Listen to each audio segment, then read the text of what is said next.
ये कहानी है 1970 की, जब एक गरीब घर में एक लड़का जन्म लेता है। उसका नाम राजा कृष्णा अप्पा बेरिया है, जिसको लोग रॉकी के नाम से भी जानते हैं। अपनी मरती हुई माँ से वादा करता है कि एक दिन दुनिया का सबसे अमीर आदमी और शक्तिशाली बनेगा। इसलिए रॉकी सबसे पहले मुंबई आता है और एक गैंगस्टर के रूप में तेजी से आगे बढ़ता है। अब उसे गरुड़ा को मारने का काम सौंपा जाता है, जो केजीएफ का एक क्रूर शासक होता है। रॉकी केजीएफ में जाता है और उधर के लोगों का विश्वास जीतता है और गरुड़ा के खिलाफ हो जाता है और उसका अंत कर देता है, और वह खुद केजीएफ का नया मालिक बन जाता है। अब 2022 में केजीएफ चैप्टर 2 आती है।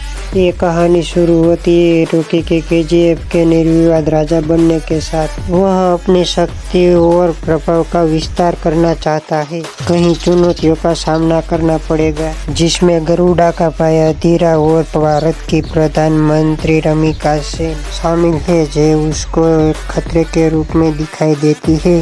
रॉकी अपने साम्राज्य का विस्तार करता है और दुनिया भर में प्रख्यात हो जाता है। अब क्लाइमेक्स में रॉकी और रमिका सेन के बीच एक जबरदस्त टकराव होता है। केजीएफ चैप्टर 2 के अंत में भारतीय नौसेना के द्वारा रॉकी को मार दिया जाता है और अब केजीएफ पर सरकार का नियंत्रण होता है। हालांकि फिल्म में ये भी दिखाया गया है कि रॉकी कई सारे जहाजों में सोना लोड करके ले गया है। इसका मतलब है कि अभी तक रॉकी भाई की कहानी खत्म नहीं हुई है। हमें लगता है कि केजीएफ चैप्टर 3 में उसका 3 ईयर का गायब होने का राज बताया जाएगा। 1978 से 1981 तक रॉकी भाई कहाँ था, वो हमें केजीएफ चैप्टर 3 में देखने को मिलेगा। यही एक हिंट थी जो हमें केजीएफ चैप्टर 2 के एंड में दिखाई गई थी।